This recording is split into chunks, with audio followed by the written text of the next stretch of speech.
बैठिए बैठिए।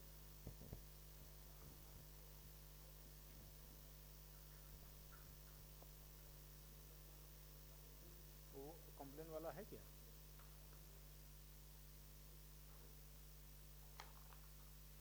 ये मैडम, ये कंप्लेन वाला आ गया आपके पास? कितने हैं? और जनरल आने मैडम, इसकी कॉपी है ना आपके पास? ये सब शिकायत देख लीजिएगा क्या है।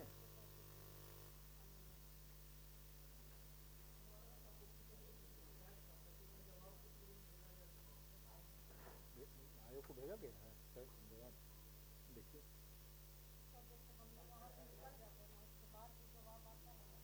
अच्छा,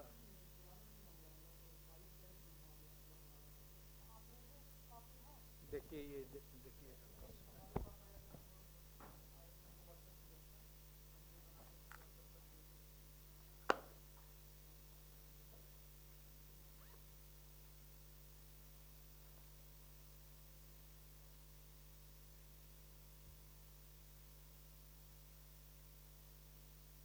आप सिर्फ निलंबित कर दिए हैं, लेकिन अगर उसको राशन कम मिला है तो आप उसको दिए। जैसे मान लेते हैं कि आप शिकायत आपको मिली कि हमको पीडीएस डीलर कम राशन देता है, आपने जांच में सही पाया, सही पाने के बाद आप उसे निलंबित कर दिए, लेकिन जो लाभुक है उसका जो पर्पस था, जो राशन उसको कम मिला था, आप उनको दिलाएं। क्योंकि खाली निलंबित कर देना प्रॉब्लम सॉल्व नहीं हो जाता है ना। क्योंकि कोई लाभुक अगर शिकायत कर रहा है कि मुझे राशन कम मिला और आप उसकी जांच किए, जांच में सही पाए, आपने डीलर को निलंबित कर दिया, लेकिन निलंबित करने के बाद लाभुक को उसका हक मिला या नहीं, उसको जो राशन कम मिला था उसे मुआवजा के साथ मिलना चाहिए था, तो आपने उसे दिलवाया कि नहीं? जी मैम, वेरीफाई करवा लेते हैं, क्योंकि 22 का ये मामला है, तो इधर संज्ञान में हमारा आया तो हम इतना कंप्लेन करा के भेजा है मैम परसों।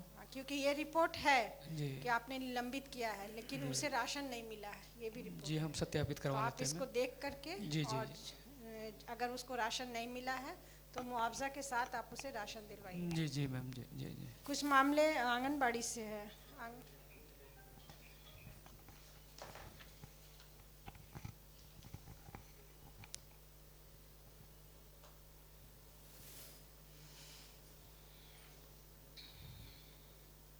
अनिल मालती, उसके केस में क्या है? उसे आंगनबाड़ी से पोषाहार नहीं मिला है, उससे संबंधित शिकायतें हैं। जी जी मैडम, इसका आया था, हम लोग भेजे थे बना करके। तो ये मामला जो है 20-21, 21-22 का है। उस समय जेएसएलपीएस द्वारा जो है टीएचआर, ये टीएचआर से रिलेटेड था, टीएचआर जेएसएलपीएस द्वारा में जो है आंगनबाड़ी केंद्रों में आपूर्ति किया जाता था। तो हम लोग जो रिकॉर्ड देखें जो हमारे कार्यालय में संधारित थे, उसमें 20-21 में उनको 3 महीने का राशन मिला है, जनवरी फरवरी और अक्टूबर का, जनवरी फरवरी और अक्टूबर 20 का मिला है। और 21-22 में जुलाई 21 से लेकर के दिसंबर 21 तक मिला है, मैं 6 महीना रेगुलर। उसके बाद जनवरी से हमारा जो है आरटी आ रहा है, रेगुलर चल रहा है मैडम। जो उसे नहीं मिला था उसको मिल गया, चूँकि बीच में जैसे आप बोल रहे हैं ना कि गैप हुआ, आपूर्ति ही नहीं हुआ था, क्योंकि वो जेएसएलपीएस द्वारा दिया जाना था, आपूर्ति ही नहीं हुआ था उस पीरियड में मैडम, टीएचआर।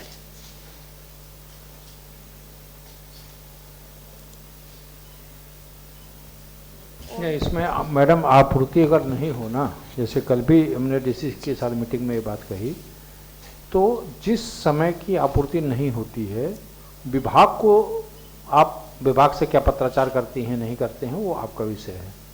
आयोग को इस आशय की सूचना दे दिया कीजिए कि इस महीने में हमको आवंटन नहीं मिला, राशि नहीं मिली, ताकि उस दौरान अगर कोई शिकायत आती है तो हम आपको दोषी नहीं माने। जी जी, आप अगर सूचना नहीं दीजिएगा तो फिर हम ये मानेंगे कि आप भी इसमें मिले हुए हैं। ठीक है, आवंटन नहीं आया तो आप हमको इंटीमेट कर दीजिए कि भाई नहीं आया है, तो हम विभाग से पत्राचार करेंगे या हम विभाग से बात करेंगे कि भाई, क्योंकि देखिए मेरी जिम्मेवारी क्या है, जैसा अभी मैडम ने कहा कि सस्पेंशन मेरा मैंडेट नहीं है। मेरा मैंडेट ये है कि लाभुकों को उसका हक मिले। अब नहीं मिला तो हम तो संबंधित अधिकारी को दोषी मानेंगे ना। आप परिस्थितिवश नहीं ऐसा कर पाए, तकनीकी कारणों से नहीं कर पाए, तो ये आपकी समस्या है।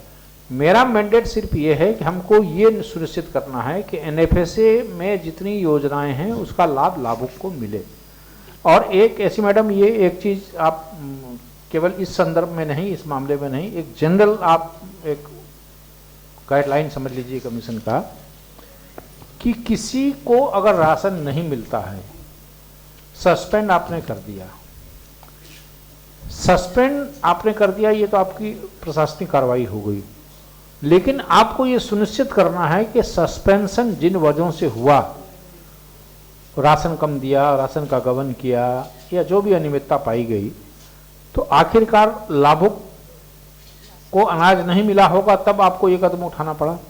सस्पेंड आपने कर दिया तो उन लाभुकों का अब क्या होगा जो उसके यहाँ अटैच थे, जिनको नहीं देने की वजह से उसको सस्पेंड किया गया, तो उस लाभुक को अनाज कैसे उपलब्ध कराया जाए, नंबर 1। नंबर 2, उसको सिर्फ अनाज उपलब्ध नहीं कराना है कि चूंकि देखिए आपके विभागीय परेशानी की वजह से अगर नहीं राशन बटा, उसके लिए लाभुक जिम्मेवार तो नहीं है।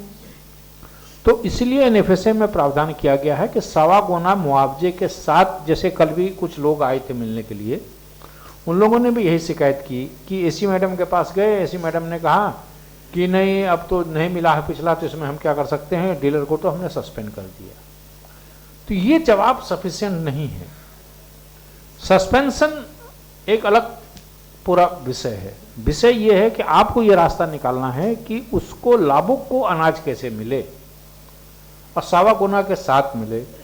आप जरूरत समझें एफआईआर कराएं, आप जरूरत समझें रिकवरी का ऑर्डर दें। अब जो भी वो आपका प्रोगेटिव है, आप कैसे समाधान निकाल सकती हैं, डरा के, कार्रवाई करके, जो भी प्रक्रिया अपनानी है। मतलब ये ध्यान में रहे कि किसी भी परिस्थिति में लाभुक अपने अधिकार से वंचित न रहे। ठीक है, आप कोई भी और दूसरी चीज़, दूसरे जिले में भी, पूर्वी सिंहभूम में भी ये विषय आया था, पश्चिमी सिंहभूम में, आपने अगर कोई ऑर्डर पास किया, आपके पास शिकायत आई, आपने सुनवाई किया, आपने ऑर्डर पास किया, सिर्फ ऑर्डर पास कर देने मात्र से आपकी जिम्मेवारी खत्म नहीं हो जाती है। वो ऑर्डर का कंप्लायंस हुआ कि नहीं, उसकी भी ट्रैकिंग आपको करनी है। ये कि जैसे हमने खाद्य आयोग ने कोई ऑर्डर कर दिया कि आप मुआवजा सहित राशन दीजिए, हमने कर दिया और ये ऑर्डर पास करते हमने निष्पादित कर दिया, लेकिन डीएसओ ने या डीलर ने उसका कंप्लायंस नहीं किया, तब ये मेरी जिम्मेवारी है कि हम उसकी ट्रैकिंग करें कि वो कंप्लायंस हुआ कि नहीं। तो जो जिम्मेवारी आयोग ले रहा है वो जिले स्तर पर जिम्मेवारी आपको भी लेनी होगी। आप ऑर्डर पास करते हैं तो उसकी ट्रैकिंग कीजिए कि हमने ये ऑर्डर पास किया था, और डीएसओ से समय समय पर, अगर डीएसओ का मामला है तो डीएसओ से, डीएसडब्ल्यू का मामला है तो डीएसडब्ल्यू से, संबंधित विभाग के पदाधिकारी से आप उसकी ट्रैक करते रहिए कि आपने जो ऑर्डर पास किया है उस कंप्लायंस हुआ कि नहीं हुआ। ठीक है ना। आंगनबाड़ी से एक कूड़ी पढ़ाड़िन एवं अन्य के मामले हैं, उसमें है कि उसको 1 साल से पोषाहार नहीं मिला और बाकी महिलाओं को 2 से 3 साल तक पोषाहार नहीं मिला आंगनबाड़ी से। इसके पोषाहार नहीं मिलने से संबंधित तो नहीं हम देख पाए हैं। इसमें हम लोग देखे थे एक टैगिंग अभी आपके पास 2 केस हैं आंगनबाड़ी से, आप उसमें देखिए, उसका एप्लीकेशन है, कॉपी आपको दी हुई है। जी जी जी, ठीक है मैडम, इसको हम देख लेते हैं। इसमें टैगिंग गांव का था तो उसको ये है नीचे आपके पास है ये आवेदन? अभी तो लेके नहीं आए हैं, लेकिन इसमें टैग गांव पथरिया से टैग था ये गांव, तो हम मिनी आंगनबाड़ी केंद्र खोलने के लिए चूँकि 2-2.5 किलोमीटर पड़ रहा था, तो उसका हम लोग प्रोसेस कर दिए हैं। जल्द ही वहाँ मिनी आंगनबाड़ी का प्रस्ताव हम लोग भेज देंगे। इसको देख लीजिए, अगर ये आवेदन नहीं है तो ये मैडम को दे दीजिए। देख लीजिए, दे दीजिए, अगर आपके पास है तो आप मैडम को दे दीजिए। है और कंप्लेन है? अच्छा, ये डीएससी आप हैं ना? डीएससी आप हैं। आप स्कूलों का निरीक्षण करते हैं? कितने स्कूलों का निरीक्षण किए हैं?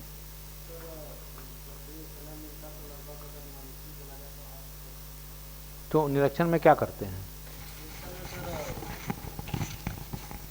निरीक्षण में सर हम लोग बेसिकली एमएडीएम में देखते हैं कि अगर मेन्यू के अनुसार भोजन बना है कि नहीं। बहुत जगह नहीं बनते हैं तो उसमें हम लोग डांटते हैं, उसके बाद फिर उसको सुकोज भी करते हैं। और फिर संबंधित मुखियाओं से भी हम लोग कई बार मिलते हैं, जो जनप्रतिनिधि है उनसे मिलते हैं, तब भी हम लोग बोलते हैं कि आप लोग का विद्यालय है, आप लोग देखिए, थोड़ा इस पर ध्यान दीजिए। तो इस तरह से तो हम लोग करते हैं। नहीं, देखिए, एक चीज़ बताइएगा ईमानदारी से सर, जितने जिलों और जितने स्कूलों का आपने निरीक्षण किया सर, उसमें कितने स्कूल ऐसे पाए आपने जहां पर कि लकड़ी से खाना बन रहा है, गैस से नहीं बन रहा है? अभी सर हम लोग लगातार अभी बीआरपी सीआरपी के माध्यम से लगातार निरीक्षण करवा रहे थे। तो पहले की स्थिति में अभी कुछ कमी आई है। अभी लगभग सर हमको लगता है कि कुछ ही विद्यालय छोड़ करके लकड़ी, बाकी बात सिलेंडर में बनाते हैं और कुछ लकड़ी में जहाँ बन रहा है वहाँ क्यों बनता है? मतलब उसको कुकिंग कॉस्ट नहीं मिल पा रहा है, या वो गैस सिलेंडर भरवा नहीं पा रहा है? क्या वजह क्या है? जहाँ जिन भी स्कूलों में चाहे एक में ही बन रहा हो, वहाँ उस कारण को जानने की कोशिश की है कि आखिर क्यों बन रहा है? वैसे विद्यालय में सर कोयला से या लकड़ी से बन रहा है, जहाँ पे जैसे देखते हैं कि कोयला नज़दीक से मिल जा रहा है उसको, तो वो कोयला यूज कर ले रहे हैं। और दूसरी बात है सर, जैसे दुर्गम क्षेत्र में जो स्कूल है, जंगल के नज़दीक में है, उसमें देखते हैं कभी कभी लकड़ी से बनता है। तो ये लोग सिलेंडर भर के भी रखता है। अब सिलेंडर भरा भी रहता है, जांचने के बाद फिर पता चल रहा है कि कोयला से बन रहा है, सिलेंडर भरा हुआ है। तो कुछ ना कुछ बहाना करते हैं टीचर।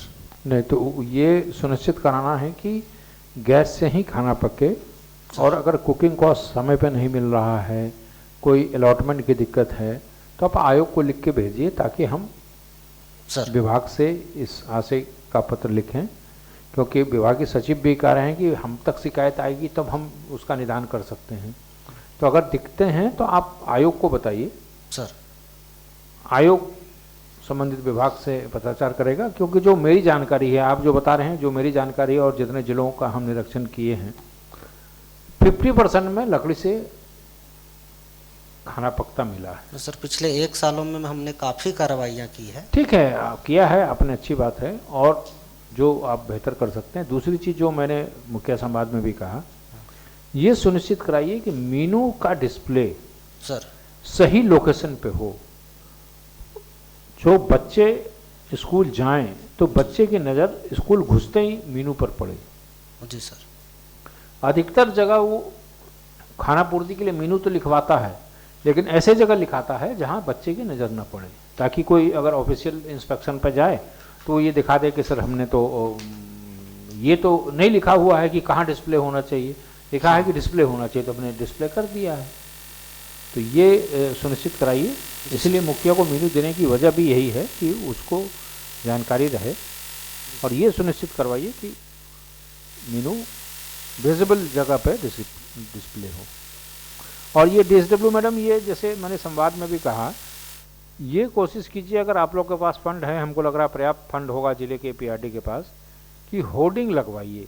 जो वॉल राइटिंग तो आप लोग कराती हैं शायद आंगनबाड़ी केंद्रों पर, लेकिन अगर होर्डिंग के माध्यम से या वॉल राइटिंग के माध्यम से या माइकिंग के माध्यम से कोई, अगर आप ऐसी मैडम, अगर ये कोई आप ये ड्राइव चला पाएँ कि जितने एनएफएसए की जैसे हर विभाग में बटा हुआ है, तो उसको क्लब करके एक अगर माइकिंग करा लें, चूँकि पाकुड़ में हाट बाज़ार का कल्चर ज़्यादा डोमिनेट करता है, तो होर्डिंग और वॉल राइटिंग से ज़्यादा इफेक्टिव है हाट बाज़ार में माइकिंग।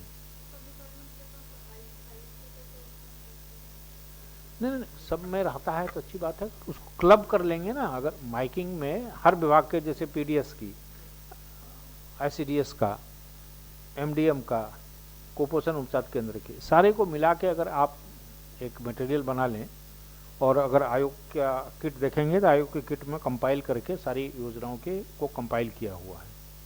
उसकी आप यहाँ के स्थानीय भाषा में जहाँ पर जो जिस इलाके की का हाट लगता है मल्टीलैंग्वेज आप बना लीजिए और संबंधित जगह में, क्योंकि देखिए लोगों को हम बार बार कहते हैं कि लोग अगर अधिकार जानेगा तो मांगने लगेगा, तो वो उसको मैक्सिमम हमारी कोशिश हो और थ्रस्ट एरिया हमारा हो एमटीसी। कुपोषण मेजर चैलेंज हमारे लिए है कि खाना तो चलिए थोड़ा अगर कम भी खा लेगा तो, लेकिन जो कुपोषित है उसको हमको प्रायोरिटी पर देके कि उसका उपचार हो, समय पर उपचार हो, समय पर हॉस्पिटल जाए, हॉस्पिटल जाने के लिए प्रेरित करें, कैसे करेंगे। तो यही हो सकता है कि कम्युनिटी काउंसलिंग जो होती है, ये जैसे मैंने माइकिंग कहा, अगर आपके पास भी कोई आइडिया हो, अगर हमसे बेहतर कोई आप आइडिया कंसीव कर सकती हैं तो उसको इम्प्लाई कीजिए। मतलब मकसद ये है कि मैक्सिमम लोग अवेयर हों, कैसे हों।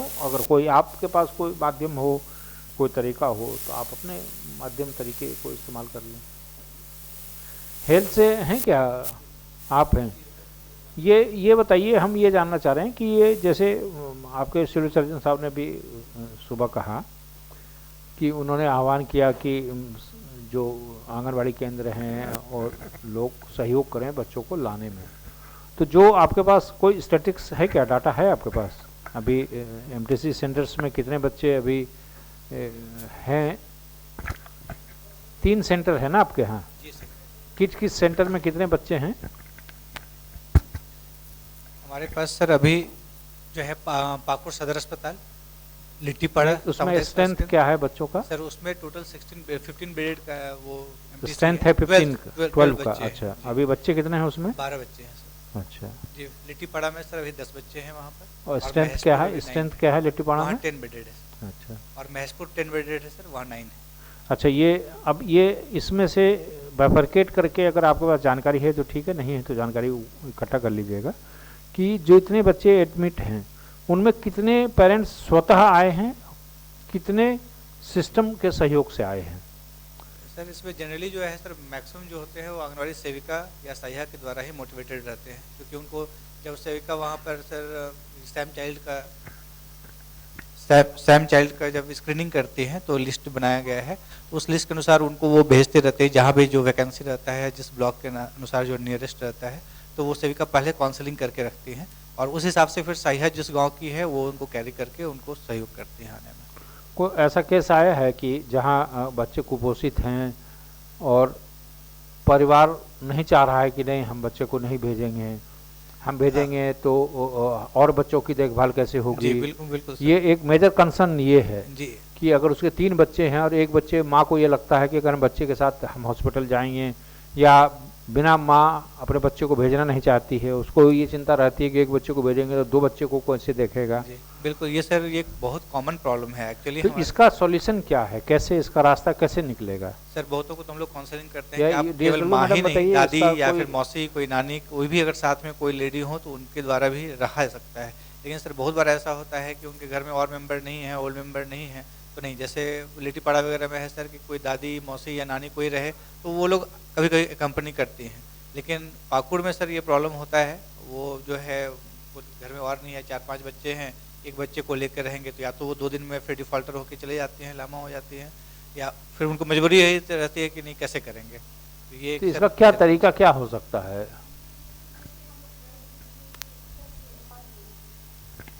तो इसमें ऑन है तो इसमें ये था कि हम लोग कम्युनिटी लेवल पे ही उन लोगों के उपचार की व्यवस्था करें तो ज़्यादा अच्छा है।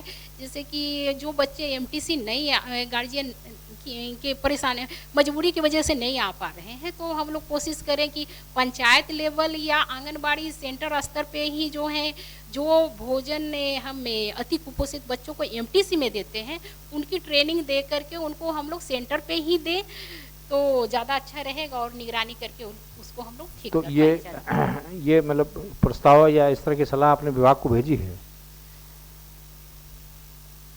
कि कम्युनिटी ट्रीटमेंट का कोई मतलब? विभाग को तो हम लोग नहीं दिए, लेकिन जिला प्रशासन की तरफ से ये पहल करने का प्रयास किया जा रहा था। इसके तहत हम लोग के यहाँ एक CMM का एक कार्यक्रम भी अभी ज़्यादा दिन नहीं हुआ, 1 महीने ही हुआ तो है आपके सर। यहाँ डीएमएफटी का फंड है ना, आपके जिले में भी तो होगा। उससे CMM तो डीएमएफटी के फंड से भी तो ये तो डीएमएफटी का फंड तो जिला स्तर का फंड होता है ना, तो जिला स्तर पर ये क्यों नहीं किया जा सकता है?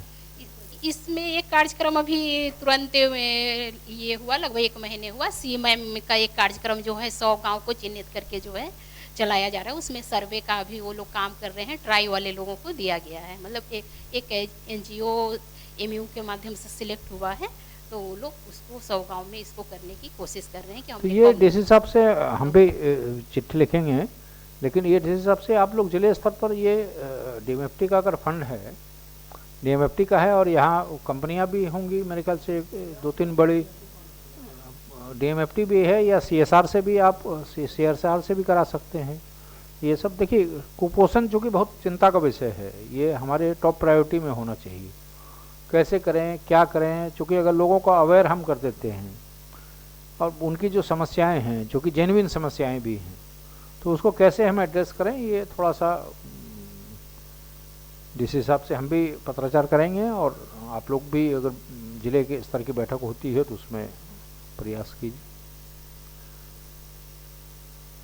ठीक है, थैंक यू।